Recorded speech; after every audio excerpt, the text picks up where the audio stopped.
Hello and welcome to Question Hour, a unique show on Rajya Sabha TV where we get you questions asked by members in the upper house and the replies given by the ministries and departments.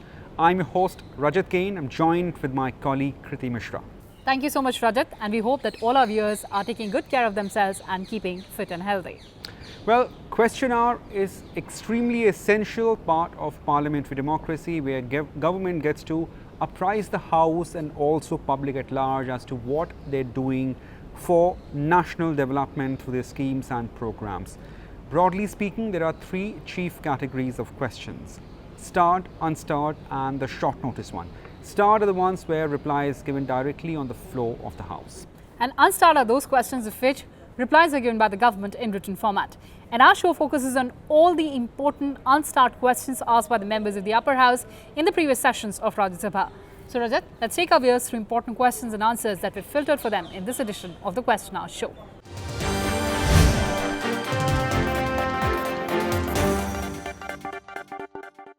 Well, the first question of this edition of the show that was asked by member Ripun Bora from Ministry of Fisheries, Animal Husbandry and Dairying. The member asked whether government proposes a blue revolution in country through centrally sponsored scheme for promotion of fisheries. What are the details of states that has been chosen for the pilot projects and the planned projects therein? And what are the state-wise details of research centers to promote the blue revolution?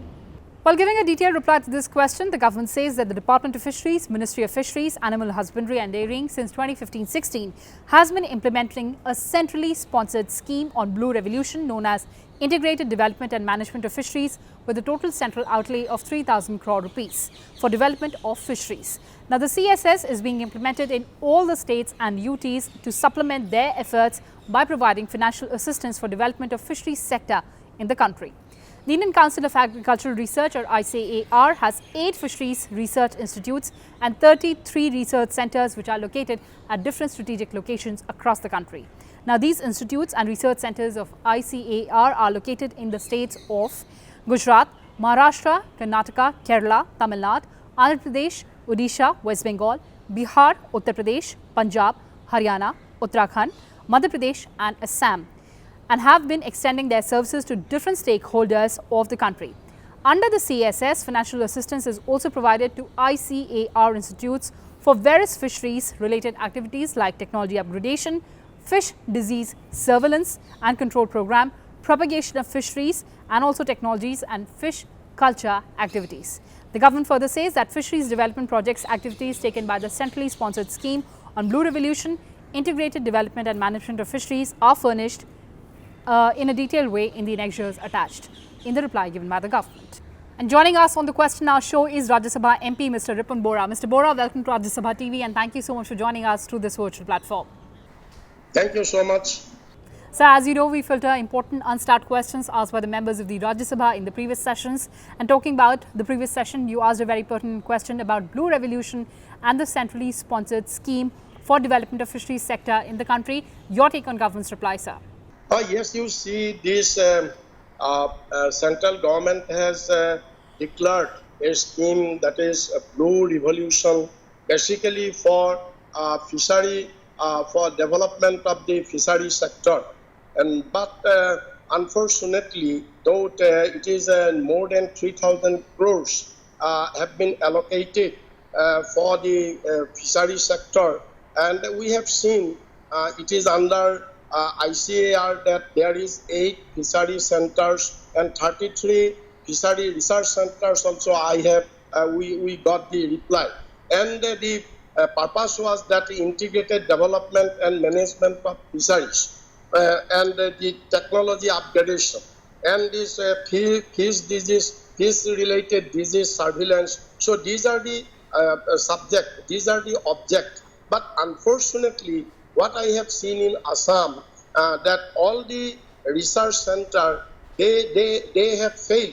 They have not been, their performance is very poor because the fish farmers, the fish producers, they have not get proper consultancy from them, proper advice for them how to upgrade their technology of producing fish. And moreover, in Assam, what we have seen, not only Assam, in Northeast region, we have seen so many fishes have died because of the fish-related diseases in the rivers also, and in the personal fishery also we have seen. And another thing, the government has given so much of money but have not taken for protection of the fish. As for example, in our Assam, recently in the flood we have seen that whatever the fishery, at the cooperative level or at the government level or at the individual level, what are the fisheries in Assam, we have seen there is no protection, no system of protecting the fish. When the flood came, all the fisheries, they have been drowned with the waters, and all the fishes have gone from the fisheries. So it's a misuse. It's a great loss. So therefore I raised this question, but I did not get any opportunity to make these supplementary things. So my request to the government, since the government has allocated so much of money, the government should take care so that the research centers can give proper consultancy, proper guidance to the fish farmers and fish producers. So this is what I want to say. So in the detailed reply given by the government also talks about the centres that are being developed by the Indian Council of Agricultural Research. Any specific step that the government needs to take? And lastly, sir, your suggestions to the government. No, my suggestion is that the government should have some fruitful consultation with all the stakeholders, statewide. You see, in many cases, government has said that that they have released the fund to the state government. But the duty is not ends here. Government should also have made a strict surveillance. The fish farmers should be consulted.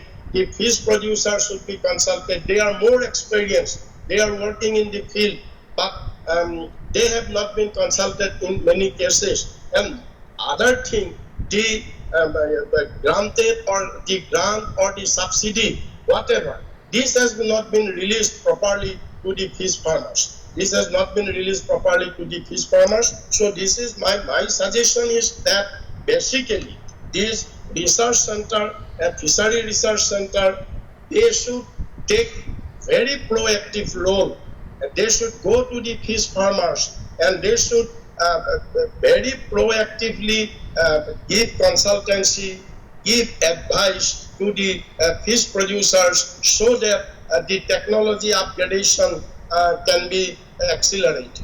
Well, on that note, thank you so much for joining us and sharing those inputs with us. Thank you.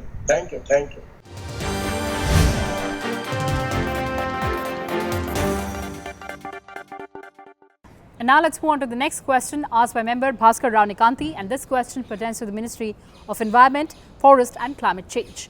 And the member has asked the government whether it is a fact that the centre has allowed taking up compensatory afforestation twice in the area of degraded forests for forest diversion proposals of central government's public sector enterprises, but similar provisions has not been allowed for the projects of state PSUs. In its reply, the Ministry of Environment and Forests said that compensatory afforestation is one of the most important conditions stipulated by the central government while approving proposals for de-reservation or non-forest use of forest land under Forest Conservation Act 1980. Now, it not only compensates loss in the forest cover and forest land, but also ensures that forest land is sought only for unavoidable site-specific activities. Now, in view of land being a state subject and in view of National Forest Policy, that is NFP 1988, the goal of having a minimum one-third of land area of the country to be brought under forest or tree cover, state PSUs and private users, agencies are normally required to provide for equivalent non-forest land for compensatory afforestation. However, as a matter of pragmatism, revenue lands Zutpi, Jungle, Chote, Bade Jharkha, Jungle, Jungle Jhadi and land civil Soyam orange lands and all other such categories of forest lands not under management or under the administrative control of the states or union territory forest department on which the provisions of Forest Conservation Act 1980 are applicable shall be considered for the purpose of compensatory afforestation. Such forest land on which compensatory afforestation is proposed shall be provided double in extent to the area proposed for diversion. Now, some state governments, including Odisha, had requested for similar dispensation to the state public sector undertakings. The above stated justifications and reasons have been conveyed to the concerned states and authorities. Well, time for a very short break. More on the other side of Question Hour.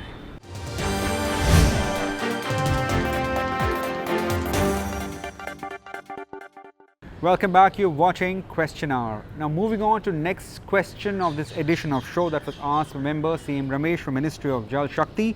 The member asked whether government has undertaken an initiative for dredging of major rivers in the country and what are the details of major rivers in country where dredging work has been completed or nearing completion during last 2 years. While giving a detailed reply to this question, the government says that erosion and deposition of silt is a natural process in all alluvial rivers. Rivers pick up, carry and drop silt load as per their regime conditions, that is discharge in the river, river slope, morphology, nature of the silt, etc. The issue of desilting, dredging of rivers has been considered by the government since long, and it is in the context of a multidisciplinary committee headed by former chairman, Central Water Commission in 2002, Mittal Committee has opined that large-scale desilting or dredging of rivers in general is not feasible technically due to several reasons like non-sustainability, non-availability of vast land required for the disposal of dredged material, and also the committee suggested that selective dredging may be undertaken depending upon the local conditions and locations. The government further says that desilting measures including dredging in specific reaches of rivers for removal of drainage congestion, channel capacity improvement and navigation purpose are formulated and implemented by the concerned states or agencies as per the requirement. Inland Waterways Authority of India, a statutory body under Ministry of Shipping, is mandated with development and maintenance of national waterways for the purposes of shipping and navigation. It carries out maintenance, dredging in the national waterways for maintaining a depth of 2 to 3 meters with a bottom width of 45 to 35 meters for providing navigation channel for safe shipping only in shallow stretches during lean season when water level recedes in river less than the targeted least available depth. And the details of the maintenance and dredging that has also been provided by the government in annexures, and the government also says that the data regarding dredging of rivers undertaken by the states is not maintained centrally. And now let's move on to the next question asked by member Lal Singh Vadoria, and this question pertains to the Ministry of Environment, Forest and Climate Change. And the member has asked the government about the steps taken to increase the forest cover in India. Replying, the ministry said that it has taken several initiatives for increasing forest cover in the area. Now, these include ongoing centrally sponsored schemes of the ministry such as National Afforestation Program, National Mission for Green India and Development of Wildlife Habitats. Now, details of fund release for states and union territories, the ministry under these schemes the last 3 years and current years are given in the annexures to the reply, and compensatory afforestation fund rules 2018 also contain provisions for taking up assisted natural regeneration, artificial regeneration and silvicultural operations in forest to contribute increase in the forest cover. Now, under the compensatory afforestation fund, funds are being released during 2016-17, 17-18, 18-19 and part of 2019-20 by the Ad Hoc Compensatory Afforestation Fund Management and Planning Authority. A statement of state-wise release of funds is provided in the annexures to reply, and after formation of national authority under the compensatory afforestation fund 2016, a sum of 47,436.18 crore has been deposited in state funds as per provisions of CAF Act 2016. State-wise details of fund deposited in state funds are also provided in the annexures. Now, afforestation activities are also taken up during various programs, funding sources such as Mahatma Gandhi National Rural Employment Guarantee Scheme, Pradhan Mantri Krishi Sinchai Yojana, and under the scheme and plans of state government and union territory administrations. And lastly, the multi-departmental efforts have yielded good results in conserving and developing forest, which is evident from the fact that forest cover has stabilized and has been increasing over the years. Well, moving on to last question of this edition of the program that was asked by member Ramnath Thakur from Ministry of Shipping. The member asked whether it's fact that government has decided to operate large transport cargo in Ganga River in behalf of free transportation by waterways, and whether any such works has been done in Ganga River that do not cause any inconvenience to operation of transport cargoes. While giving a specific reply to this question, the government says that Inland Waterways Authority of India is implementing the Jal Marg Vikas project with technical and financial assistance of the World Bank at an estimated cost of 5,369 crore rupees for augmentation of navigation capacity on the Haldia-Varanasi stretch of National Waterway 1 Ganga.